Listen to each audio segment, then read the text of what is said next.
Bitcoin est en train de saigner et l'ensemble du marché crypto souffre énormément. On est revenu au bas du range et la question que tout le monde se pose est plutôt simple. Jusqu'où Bitcoin peut-il encore chuter? Est-ce qu'on est face à un retournement baissier et donc la fin du bull run? Est-ce qu'il y a encore un espoir de rebond ou est-ce qu'on va plonger encore plus bas? Dans cette vidéo, il y a donc plusieurs éléments qu'on va analyser. L'effondrement du volume et l'incapacité des bulles à tenir le marché, les liquidations massives et le Fear and Greed Index qui est en chute libre, l'impact des tensions économiques et des politiques de Trump, le rôle des institutionnels dans ce qu'il se passe et dans la suite, et surtout, quelle est la meilleure stratégie à adopter en ce moment. En tout cas, tout du moins, ce que moi je vais faire. Le marché crypto traverse une correction qui est brutale. Depuis plusieurs jours, la majorité des cryptos sont dans le rouge et l'incertitude règne parmi les investisseurs. Bitcoin, bien qu'en baisse, résiste bien mieux que les altcoins qui subissent des pertes énormissimes. Solana a par exemple chuté de 54% en 2 mois. Je vous en parlais d'ailleurs hier en vidéo et je vous dirai également à la fin de celle-ci, du coup, ce que j'ai fait par rapport à ce que je vous disais hier. Car énormément de choses se sont passées depuis. Bref, ça montre à quel point la volatilité, elle frappe de plein fouet les actifs les plus risqués. Mais ce type de correction, il n'est pas inédit. En réalité, il rappelle des mouvements assez similaires observés par le passé. À plusieurs reprises, Bitcoin a connu des baisses massives avant de rebondir et d'atteindre de nouveaux sommets. Mais à chaque fois, la panique s'installe et une partie du marché cède à la peur. Ce que je peux entièrement comprendre quand on voit à quel point certains portefeuilles ont été massacrés. Et je vous rassure, c'est aussi le cas du mien, même si j'avais pris certaines précautions dont je vous parle depuis longtemps. Mais on y reviendra. Ce mouvement de baisse, il a entraîné une liquidation massive de positions longues. Plus de 810 millions de dollars ont été liquidés en quelques heures, ce qui a forcé de nombreux traders à sortir du marché avec de lourdes pertes. Le Fear and Greed Index, qui mesure le sentiment du marché, a chuté de 35 à 29, ce qui est un signal fort que la peur commence à dominer les échanges. Pour information, pour ceux qui ne savent pas ce que c'est, plus ce chiffre est bas, plus les investisseurs sont réticents à prendre des risques, ce qui peut renforcer la pression vendeuse à court terme. Mais contrairement aux précédentes corrections, celle-ci n'a pas une cause unique. Plusieurs facteurs s'entremêlent et aggravent la situation. La macroéconomie mondiale est instable, les tensions géopolitiques s'intensifient et les décisions, notamment celles de Donald Trump, alimentent l'incertitude sur les marchés financiers. C'est également important de le rappeler, mais le marché crypto, il a toujours connu des phases de forte volatilité.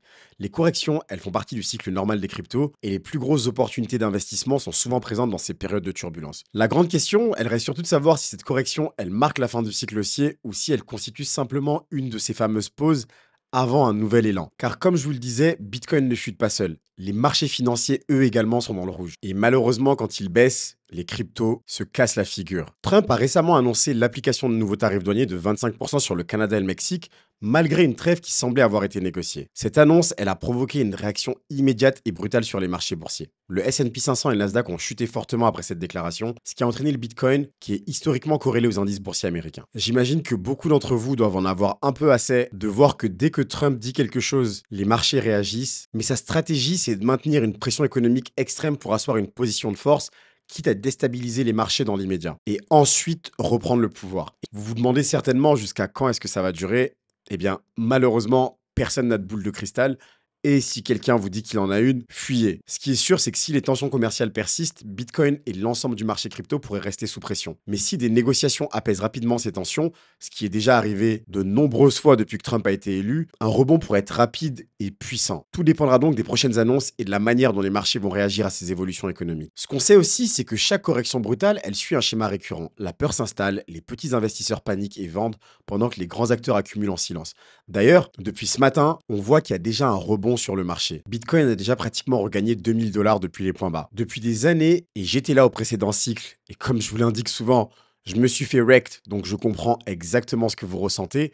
Le marché crypto, il fonctionne comme un cycle de redistribution des actifs. Les particuliers achètent sur la hausse, puis vendent sous pression quand le marché corrige, exactement au mauvais moment. Pendant ce temps, les whales et les institutions, elles profitent des prix bas avant de relancer le marché. Le problème, c'est qu'avec les médias sociaux et les tweets alarmistes qui amplifient la panique, ça va encore plus vite.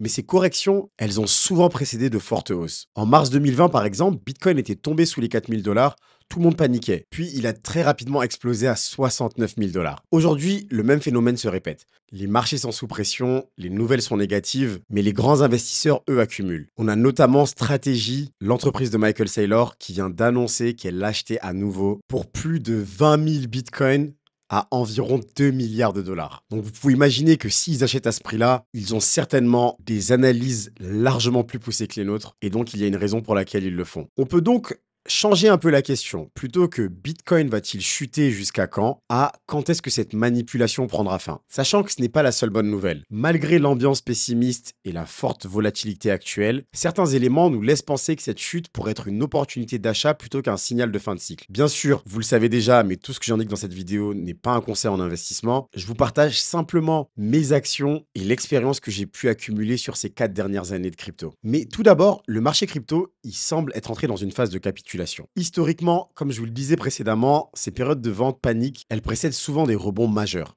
Lors des précédentes corrections profondes, les investisseurs qui ont su garder leur calme et accumuler des actifs de qualité, ils ont souvent été ceux qui ont tiré le plus grand profit des reprises haussières. En dehors des grands institutionnels qui n'aiment pas la volatilité dont je vous parlais, il y a de nombreux fonds d'investissement et de grandes entreprises technologiques qui renforcent leur position, ce qui montre que la confiance dans Bitcoin à long terme, elle reste intacte. On a des groupes financiers majeurs comme Citadel et Robinhood qui font leur entrée sur le marché crypto, ce qui prouve que les grandes institutions financières ne considèrent pas Bitcoin comme un simple phénomène passager. Au contraire, elles investissent massivement pour se positionner dans un marché qu'elles jugent prometteur à long terme. Et même la macroéconomie qui nous fait tant mal aujourd'hui, elle pourrait rapidement basculer dans un scénario beaucoup plus favorable. Si les tensions commerciales et politiques s'apaisent, les marchés financiers pourraient rebondir et entraîner Bitcoin et tous les altcoins avec eux. Les décisions de la Fed sur les taux d'intérêt, elles auront un impact déterminant sur la direction du marché dans les prochains mois et bien sûr, je vous partagerai toutes ces informations-là sur la chaîne. Donc pensez à vous abonner les bros pour ceux qui ne le sont pas encore. Concernant ma stratégie, moi, dans ces moments de forte incertitude, je me dis toujours que la pire erreur, c'est de céder à la panique. Les corrections, elles sont normales, elles font partie du cycle crypto.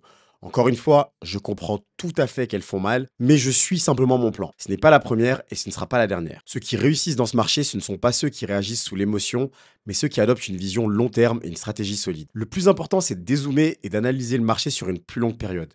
Sur le court terme, les fluctuations, elles sont violentes et imprévisibles, mais sur plusieurs années, Bitcoin n'a cessé de progresser malgré de nombreuses crises. Il faut donc éviter les erreurs classiques de type vendre dans la panique sous l'effet de la peur ambiante, investir sans stratégie et sans patience, en achetant d'un coup, en essayant toujours de prédire les points hauts ou les points bas. Et en tout cas, moi, c'est ce que je fais, avoir du Bitcoin en portefeuille pour limiter les risques liés aux altcoins qui sont plus volatiles et plus exposés aux corrections brutales.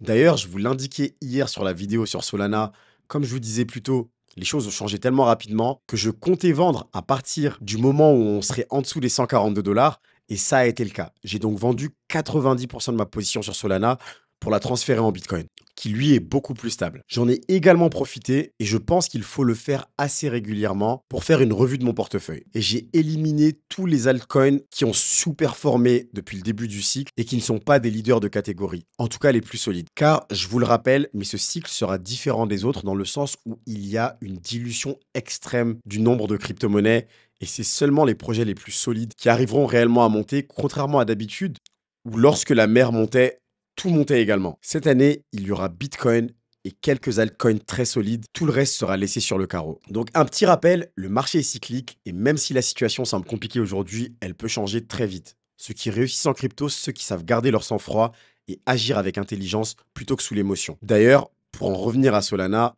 je vous le dis régulièrement, prenez des profits en crypto. Et je vous avais expliqué dans une vidéo précédente que lorsque le token était monté et avait fait son nouvel ATH, j'en avais profité pour vendre 50% de ma position. Ce qui me permettrait potentiellement aujourd'hui de racheter cette même position 2 fois moins cher. Et je peux vous assurer que vous êtes beaucoup plus zen une fois que vous avez déjà retiré tout votre investissement. Et que tout ce qui reste sur le marché, ce ne sont que des profits. Si vous n'avez pas encore de stratégie pour le bull run, je vous mets ma vidéo sur les 10 commandements pour réussir celui-ci. Et si vous cherchez des idées de crypto-monnaies qui sont très intéressantes comme XRP, j'ai fait une vidéo dédiée sur le sujet. Je vous mets également le lien en description. Je vous souhaite d'excellents investissements à tous les bros. Prenez soin de vous. C'était Mansour.